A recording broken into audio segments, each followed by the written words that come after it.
નમસ્કાર મિત્રો, હું Pathan Imtiyaz Khan, higher secondary English teacher, Janakpuri Vidyalaya Longi. આજે આપણે ધોરણ 11 અને 12 અંગ્રેજી વિષયમાં આવતા એક લેંગ્વેજ ફંક્શનની ચર્ચા કરવા જઈ રહ્યા છીએ.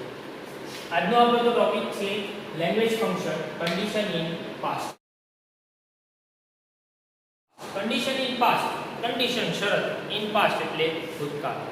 ભૂતકાળની શરત મીન્સ કે ભૂતકાળમાં આમ થઈ શક્યું હોત, આવી એક શરત દર્શાવવામાં આવી છે. તો મિત્રો આપણે જાણો છો કે ધોરણ 11 અને 12 માં લેંગ્વેજ ફંક્શનનો ઉપયોગ આપણે ત્રણ રીતે પરીક્ષાની અંદર પૂછાતો હોય છે. Number 1 identify function, number 2 response સેન્ટેન્સમાં અને નંબર 3 કમ્પ્લીશન ઓફ સેન્ટેન્સમાં.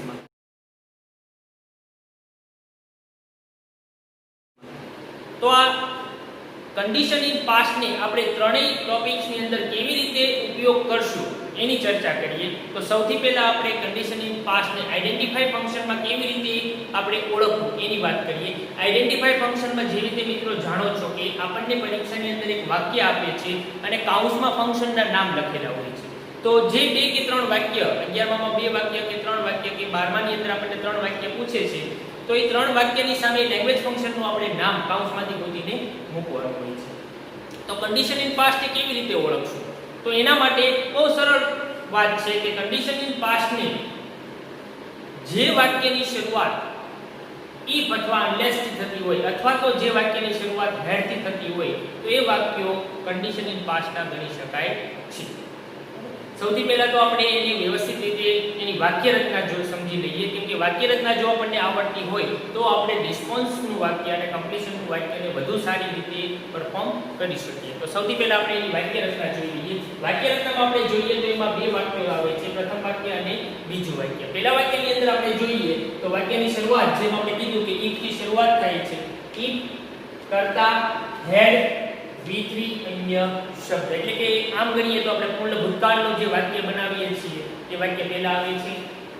બીજા નંબરના વાક્યની અંદર કરતા would અથવા could have V3 અને અન્ય શબ્દ, આ એનું બીજું વાક્ય હોય છે. તો આઇડેન્ટિફાઈ ફંક્શનમાં કેમ, ઉદાહરણ તરીકે તમને 2 વાક્ય અહીંયા મેં લખેલા છે. તો બંને વાક્યની અંદર તમે જુઓ કે વાક્યની શરૂઆત શેનાથી થઈ? if થી થઈ, had થી થઈ.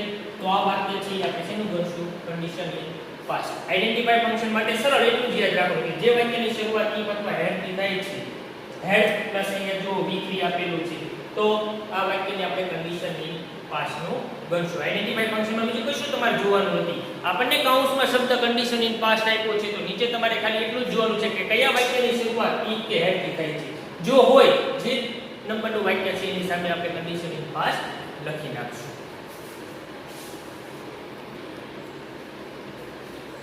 તો આઇડેન્ટિફાઈ ફંક્શનમાં આપણે જોયું કે if અથવા had થી વાક્યની શરૂઆત થતી હોય તો આપણે લેંગ્વેજ ફંક્શન તરીકે એને કન્ડિશન ઇન પાસ્ટ આપીશું. હવે આપણે મિત્રો આગળ વાત કરીએ તો કમ્પ્લીશન ઓફ સેન્ટેન્સ. મોટાભાગના વિદ્યાર્થીઓને કમ્પ્લીશન ઓફ સેન્ટેન્સ પરીક્ષામાં આવડતું નથી, તો એમાં પણ ખાસ ધ્યાન રાખવા જેવી બાબત છે. તો કન્ડિશન ઇન પાસ્ટનું વાક્ય આપણે કેવી રીતે બનાવશું? તો મિત્રો યાદ રાખો કે આની વાક્ય રચના આપણે જોઈ હતી કે કરતા if પ્લસ કરતા had V3 અન્ય શબ્દ, કરતા would અથવા could have V3 અન્ય શબ્દ. તો પરીક્ષામાં આપણને એક વસ્તુ તો હોય છે કે આપણને પ્રથમ વાક્ય તો આપી દીધેલું જ હોય છે, એટલે કે આપણે જે વાત કરી જો તો વાળી, જો વાળું વાક્ય તો આપણને આપી દીધેલું છે. આપણે ફક્ત તો વાળું વાક્ય બનાવવાનું છે, એટલે કે બીજું વાક્ય બનાવવાનું છે. તો બીજા વાક્યમાં આપણે શું યાદ રાખશું કમ્પ્લીશનમાં? તો કે સૌથી પહેલા કરતા આવશે, ત્યારબાદ would અથવા could શબ્દનો ઉપયોગ કરવાનો છે, have વાપરવાનો. સરળ છે મિત્રો, આ 3 શબ્દો તો આપણને આવડી જ જવાના છે. જે પ્રથમ વાક્ય છે એના આધારે આપણે કરતા મૂકી દો પહેલા, ત્યારબાદ would અથવા could શબ્દ મૂકો, ત્યારબાદ આપણે મૂકવાનું છે have મૂકવાનું છે. તો હવે શું? તો હવે ફક્ત આપણને કોઈ પણ એક ક્રિયાપદનું V3 રૂપ વાક્યને અનુરૂપ શરત બનવી જોઈએ, જે આપણે પહેલા વાત કરી કે જો આમ થયું હોત તો આમ થાય. જો વાળું વાક્ય આપી દીધું છે, આપણે તો વાળું વાક્ય છે એ વિચારવાનું છે. તો વાળા વાક્યની અંદર આપણે શું કરશું? ઉદાહરણ તરીકે કે if you had worked hard, આપણે પ્રથમ વાક્ય આપેલું છે. પ્રથમ વાક્યની અંદર આટલું આપેલું છે, કમ્પ્લીશનની અંદર આપણને કહે છે કે કન્ડિશન ઇન પાસ્ટ કમ્પ્લીટ કરો. તો આપણે શું કરીશું? તો કરતા તો આપણને સપોઝ અહીં આપી દીધેલો છે કે યુ, તો તમને કાંઈ ના આવડે તો આપણે કરતા તરીકે તો પાછો આપણે યુ નો ઉપયોગ કરી શકીએ છીએ યુ. ત્યારબાદ તો કે વુડ અથવા કુડ બેમાંથી એક શબ્દનો ઉપયોગ કરો. સપોઝ આપણે મૂક્યું વુડ. ત્યારબાદ તો કે હેવ આવશે. તો હવે આપણે મૂક્યું હેવ. પહેલી શરત સમજો જો વાળી, અને એની રૂપ તો વાળા વાક્ય માટે એક ફક્ત ક્રિયાપદ યાદ કરો અને એનું વિધરી રૂપ મૂકો એટલે આપણું વાક્ય પૂરું થઈ જાય. પ્રથમ વાક્ય શું કહે છે કે if you had worked hard, જો તમે મહેનત કરી હોત, જો મહેનત કરી હોત તો શું થાય? તો કે તો પાસ થયા હોત. તો પાસ નું ક્રિયાપદ આવે પાસ, એનું વિધરી રૂપ મૂકીએ તો પાસ. અન્ય શબ્દ પાસ થઈ શકીએ in the exam. You are making completion of sentence. બીજું ઉદાહરણ જોઈએ. if she had given exam, જો તેણીએ એક્ઝામ આપી હોત. પ્રથમ વાક્ય છે. હવે બીજું વાક્ય બનાવવા જઈએ તો સૌથી પહેલા આપણે કરતા, તો કરતા આગળના વાક્ય પ્રમાણે આપણે મૂકીએ તો she. ત્યારબાદ તો કે would અથવા could એ શબ્દનો ઉપયોગ કરશું. આપણે મૂક્યું would. ત્યાર પછી તો કે have. હવે જે ઉપરના વાક્યમાં કેવી એવી જ રીતે જો વાળા વાક્ય પરથી તો વાળા વાક્યનું ક્રિયાપદ વિચારવાનું છે. કે એક્ઝામ આપી હોત તો શું થાય? તો પાસ થઈ શકી હોત, એને સર્ટિફિકેટ મળ્યું હોત, એને સ્કોલરશિપ મળી શકી હોત. તો મળ્યું એ શબ્દ આપણને આવડ્યો, મળ્યું તો ઇંગ્લિશમાં આપણે ક્રિયાપદમાં કહીશું કે ગેટ. ગેટ નું વિધરી રૂપ યાદ કરો તો ગેટ નું વિધરી રૂપ શું થશે? ગોટ. મળી શક્યું હોત. શું મળી શક્યું હોત? અન્ય શબ્દ scholarship. You are taking completion of sentence. હજી એક ઉદાહરણ જોઈએ કે if he had come in time. એ પાળું વાક્ય છે, કન્ડિશન ઇન પાસ્ટ થી પૂર્ણ કરવાનું છે. બીજું વાક્ય બનાવીએ છીએ.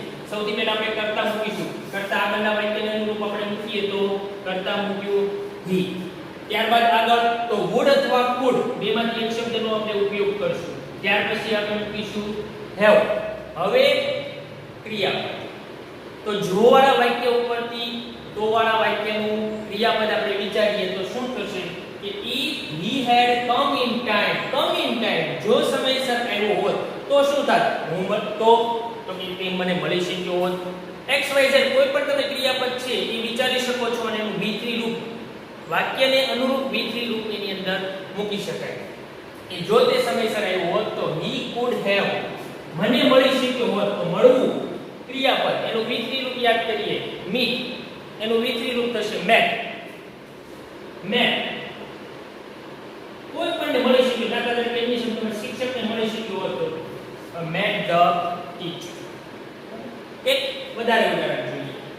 had you called me, જે આપણે વાત કરી કે it થી પણ વાક્યની શરૂઆત થાય છે અને had થી પણ થાય છે. જો વાક્ય રચના કોઈ જાજો ફેર નથી પડતો. આ વાક્ય રચનામાં ઉપર આપણે જોયું કે શરૂઆતમાં if આવે, પછી કરતા had be3 આવે છે. had વાળા વાક્યની અંદર had થી વાક્યની શરૂઆત થાય, કરતા અને be3 આવે છે. કોઈ જાજો ફરક નથી એની અંદર. had you called me. હવે કન્ડિશન ઇન પાસ્ટ આપણે કમ્પ્લીટ કરવું છે. તો વાક્ય આપણે વિચારો જો ઉપરથી કે had you called me, જો તમે મને કોલ કર્યો હોત તો વાળા વાક્ય મને દાખલા તરીકે આપણે કરતા એ મૂકો છે I કે હું તમને મદદ કરી શક્યો હોત. હવે જો ઉપરથી આપણે તો વાળું વાક્ય જ બનાવવાનું છે કે જો તમે મને કોલ કર્યો હોત તો હું મદદ કરી શક્યો હોત. તો કરતા મૂક્યો I, પછી would અથવા could નો ઉપયોગ, ત્યાર પછી આપણે મૂકીએ છીએ have. અને હવે ક્રિયાપદ વિચારવાનું છે, એનું વિધરી રૂપ કરી નાખશું એટલે વાક્ય કમ્પ્લીટ થઈ જશે કે મદદ કરી શક્યો હોત. મદદ કરવી એટલે help. help નું વિધરી રૂપ helped. તમને મદદ કરી શક્યો હોત, અન્ય શબ્દ helped you. બરાબર? તો આ રીતે કમ્પ્લીશન ઓફ સેન્ટેન્સમાં મિત્રો યાદ રાખો કે કન્ડિશન ઇન પાસ્ટ નું વાક્ય બનાવવું બહુ સરળ છે. પહેલા કરતા મૂકો, પછી would અથવા could નો ઉપયોગ કરો, પછી have, પછી પહેલા વાક્ય છે પહેલા વાક્યને અનુરૂપ બીજા વાક્યનું ફક્ત ક્રિયાપદ વિચારીને વિધરી રૂપ મૂકી દો એટલે તમારું વાક્ય કમ્પ્લીટ થઈ જવાનું છે. આગળ આપણે જો રિસ્પોન્સની વાત કરીએ તો રિસ્પોન્સમાં પણ આવું છે. રિસ્પોન્સમાં આપણને એમસીક્યુ સ્વરૂપે પૂછે છે. એમસીક્યુ ની અંદર અગાઉ પણ જે ટેસ્ટ મૂકી હતી એની અંદર ઘણા બધા વિદ્યાર્થીઓને ભૂલ થતી. શું ભૂલ થાય છે? તો ખાસ મિત્રો યાદ રાખો કે બેઝ યાદ રાખો.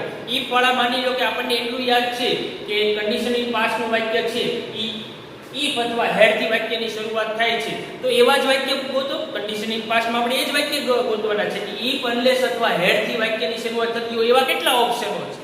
તો માની લો કે 2 ઓપ્શન છે કે 3 ઓપ્શન છે. સપોઝ ચાલો એની સિવાયના જે ઓપ્શન છે એ આપણે કાઢી નાખશું. પછી શું રિસ્પોન્સમાં આગળ જોવાનું છે કે હવે વાક્ય રચનાનું રૂપ કયું છે? આજે આપણે કન્ડિશનમાં વાક્ય રચના જે જોઈ બંને વાક્ય બે વાક્ય કે ત્રણ વાક્ય આપ્યા છે, બે વાક્યની શરૂઆત if થી થાય છે તો એમાં આપણે આગળ વધો if પછી કરતા, પછી એકાદા વાક્યમાં અહીંયા હેડ આપ્યું હોય, બીજા વાક્યમાં બીજો કઈ શબ્દ આપ્યો હોય તો ઈ વાક્યમાં ઓટોમેટિકલી તમારું ઓપ્શન નીકળી જ જવાનું છે. સપોઝ બંનેની અંદર હેડ આપ્યા છે તો આગળ વધીએ. એકમાં તમને V1 નું રૂપ આપ્યું હોય કે V2 નું રૂપ આપ્યું હોય અને એકની અંદર V3 આપ્યું છે તો આપણે V3 વાળું રૂપ ઓપ્શન છે ઈ પસંદ કરવાનું છે. તો મિત્રો આવી જ રીતે રિસ્પોન્સ સેન્ટેન્સમાં તમારે ખાલી એ ધ્યાન રાખવાનું છે કે આ ફંક્શનમાં કયો શબ્દ આવે છે એ મુજબનો આપણે ઓપ્શન છે પસંદ કરીએ એટલે ઓટોમેટિકલી આપણને ખ્યાલ આવી જાય. એ ખાસ યાદ રાખવું કે મોટા ભાગે છે અહીંયા હેડ છે, આ V3 છે, વાક્યની અંદર ઈ હોવું જોઈએ. બીજા વાક્યની અંદર આપણે જોઈએ તો would અથવા could હોવું જોઈએ. have ની સાથે V3 રૂપ હોવું જોઈએ. મોટા ભાગે છે ઈ રૂપો ફેર કરી નાખતા હોય એટલે ઓપ્શન આપણને એક સરખા લાગતા હોય, પણ વ્યવસ્થિત રીતે જો બે ઓપ્શન વચ્ચેનો ડિફરન્સ તમે સમજો તો એની અંદર કંઈક ફેરફાર થતો હોય. જ્યાં સુધી સરખું ચાલતું હોય ત્યાં સુધી જવાય. પછી માની લો તમને એમ લાગે છે કે અહીંયા ફેર પડે છે તો સાચું ઓપ્શન કયું છે તો કે ભાઈ પહેલાની અંદર had V3 આવે છે, બીજાની અંદર would could have V3 આવે છે. આવું ઓપ્શન કયું છે એ ઓપ્શનને આપણે રિસ્પોન્સની અંદર પસંદ કરવાનું છે. ધન્યવાદ. આવી જ રીતે આપણે બીજા પણ આગળ ફંક્શનોની વાત કરીશું. મારી જે YouTube ચેનલ છે એને આપ સબસ્ક્રાઇબ કરી રાખો. ઓટોમેટિકલી બીજા ફંક્શનો જે મૂકું એ આપણને મળી રહેશે. આભાર.